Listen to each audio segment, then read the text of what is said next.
So next I request Dr. P.V. Ramesh to speak.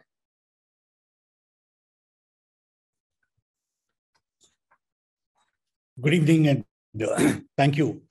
Thanks to Dharani for inviting me and the Dalit Professional Forum for having me. And very good afternoon. Dravidian Professional Forum. Sorry, Dravidian. Yes, Dravidian Professional Forum. What did I say? Sorry. And to all the distinguished panelists, Minister Tyagarajan and Mr. Sarkar, Mr. Purnalingam and Mr. Gandhi, and all those who are part of this conversation. Thank you very much, and I'm grateful and I'm honored to be part of it. Jawahar has very clearly said, the problem is much deeper and much more structural. Now, I believe what is happening, I mean, this is the effort to centralize the management of the IAS Cadre and subsequently perhaps the other All India services comes more out of hubris rather than a considered view.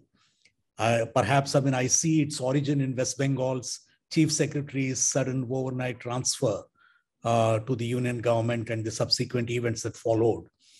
And I mean, I think this, so obviously this is the problem is much deeper, it's much structural.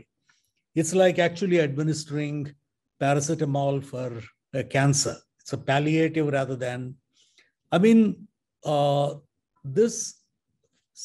country of 140 crore people has just less than 5,000 All India service officers who are supposed to manage the subdivisions, the districts, the states, and also serve in senior positions in the center.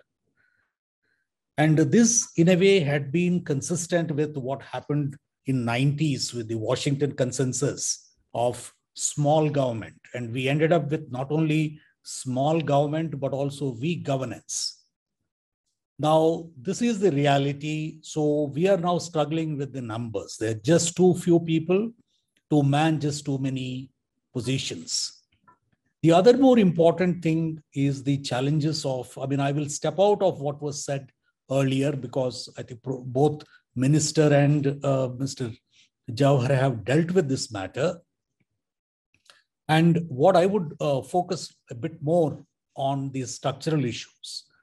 The structural issues, in my view, relates, number one, of course, to the numbers, the increasingly declining number of, and number two is the commitment of the service itself. I mean, once upon a time, the IAS was supposed to have been the steel frame. Then people started talking about the bamboo frame. And I really see a number of moth-eaten bamboos and with very little camaraderie, little coherence, little integration among various functionaries. The more important is that though it's an all India service, many of the officers end up spending their career in the state itself. And that's because of the system of selection and empanelment. In fact, many officers are not given an opportunity to work in this center, and the rules mitigate against a number of people who otherwise would have been stellar roles in the center have not been able to go to the center. It's also equally possible that some of the officers have developed cozy relations with the local political leadership, and so that they don't want to go to the leave those cozy positions and go to the central government. So the issue really is a lot more complex in my view. Now, I joined in the 85, graduating from CMC Vellore, and till 95, I worked in the Maoist, Naxalite impacted tribal areas of Andhra Pradesh in the field. And in 96, I went abroad. I joined International Fund for Agricultural Development and worked across Asia Pacific, and later I worked with the United Nations in New York and Middle East and Africa. And I came back in 2009. I'm one of those officers who come back to IAS because I believed in the principles and values, and the values of national service, the public service, the commitment to the transforming the society, and the opportunity that it offers to contribute substantively. So I served mostly in the state as Principal Finance Secretary and Principal Health Secretary, and I was also Chairman of REC. And I was not empaneled, not because I was lacking, but essentially because I was not in the country when everybody else was getting empaneled, and there was a requirement that unless you work for 3 years in Government of India before you become a joint secretary, you cannot function, you cannot actually work in the Government of India. So I worked in an equivalent position, but not really. So what I would like to propose in this, take this opportunity to share some of my thoughts. And what really needs to be done is there is need for an increase in the number. And obviously, this cannot be done overnight. This has to be done incrementally. There has to be a much bigger size in the number of civil servants, number of the All India services. Second, I would like to believe the training would have to be substantively different and substantially different in a way that it matches the changing requirements of the 21st century. In fact, several of the states, in my 36 years, of which I was out for 13 years, I've not seen much of a change in the way the government functioned, or at least the mechanics of the government or the system of the government has not changed much. Now, we are now talking about a transformational movement in technology. At the same time, millions of people have been left behind. In the last 2 years, we have seen how much the country has suffered, and particularly how much the poor and the lower middle class have suffered. And the responsiveness of the governance and the responsiveness of the civil service, while they have been able to manage in some states very well, and they must be congratulated. But overall, there was quite a bit left to be desired. So there has to be an increasing, and we also see the dilution of the core values of the civil service, which is commitment to the constitutional values, the rule of law, commitment to those who are disadvantaged and deprived and exploited, and absolute integrity, and above all, competence in whatever is the task that is assigned. And what I've noticed increasingly is decline in these values. And as long as you can please the boss, you are fine with what you have. You get a so-called good postings. And in fact, this good postings is one of the reasons why some of the fundamental public services like nutrition, education, healthcare in the public arena have been in such a dismal state because many of the IAS officers do not want to work in these assignments. And this is increasingly people want to be in industries, commerce, finance, and those so-called more seductive assignments. Now, so I would like to propose the following is that just like there is a UPSC for selection of the civil servants, and I have some issues there as well, which includes the coaching. The whole coaching centers is distorting the level playing field against those coming from rural areas, those coming from vernacular medium, those coming from the lower socioeconomic strata. So there has to be some mechanism by which this so-called organized coaching is either done away with or is regulated, or there is a level playing field for everyone. Second is for management of the civil services, I would like to propose establishment of a civil All India Services Management Authority, which is independent, which is autonomous, whose members are selected not by the Prime Minister, but also by the leader of the opposition and by the Supreme Court Chief Justice, the way that the CBI director is appointed. Now, there must be the first, once a member is allotted to a state, he belongs to that state civil service.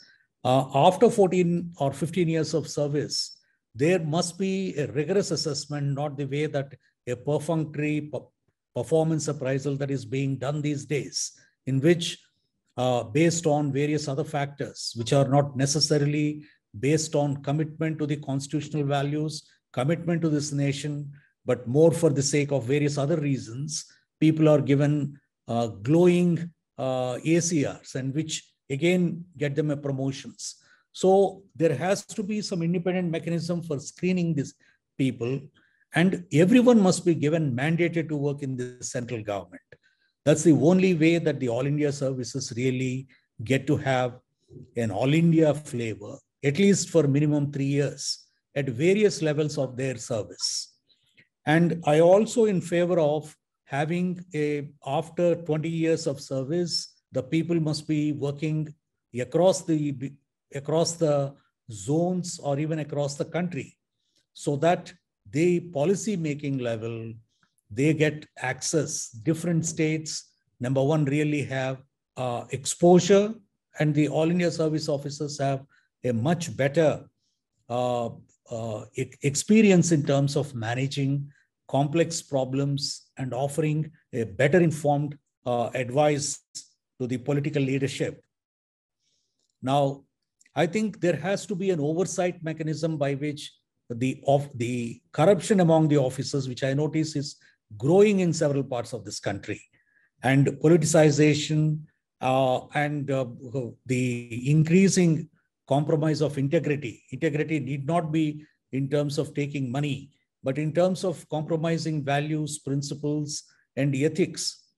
And these, unless there is, I mean, having had an opportunity to work across the world, unless you have a civil service that is confident of itself, that has a collective wisdom, that collaborates, there is a sense of camaraderie, and unless the civil service has the values, principles, and above all the competence to understand the complexities of this country, the diversity of this country, the challenges of future, challenges of the development, we will not have the civil service surviving much longer. We will either become predatory civil service or we will become a mercenary civil service. And this is the last, perhaps one of the few institutions that we have always been very proud of in this country would decline and wither away. And I see signs of that. And I've just retired, and I worked in Andhra Pradesh in the last leg of my journey. And I've seen this decline in a lot more stark and at the closest quarters. And I feel terribly concerned. And this is happening at all levels, and especially at the younger levels. And I must say, when I joined this service, there was a large number of role models to whom we could look up to, people who mentored us, who guided us, who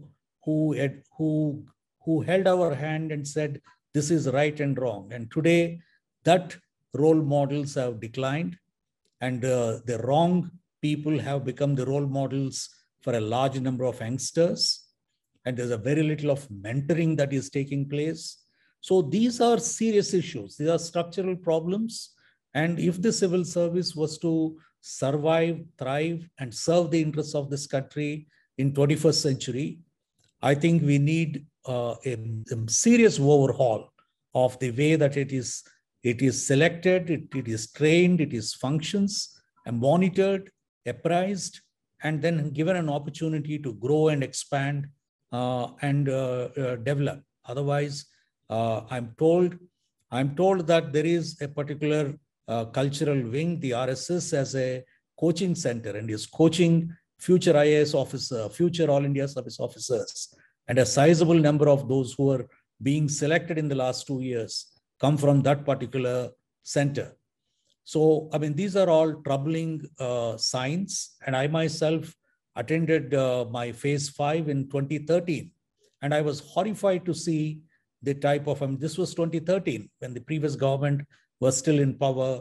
And I was horrified to see in Mussoorie Academy the type of ideas that were being circulated to very senior officers, and then type of resource persons who are invited really to share their ideas. And of course, some of them occupy important positions today. But so I'm concerned for the country in many ways, and I'm more concerned about one of the strongest institutions that have been built over decades and centuries. And I have seen at very close quarters what has happened to Bangladesh civil service, the Pakistan civil service, and the Sri Lankan civil service, having worked in those countries quite closely. And I'm afraid some of that infection is fast festering in our own brethren. So I'm sorry I've stepped out and taken a longer time. Thank you very much, sir, for giving me this opportunity. So thank you so much for your amazing speech.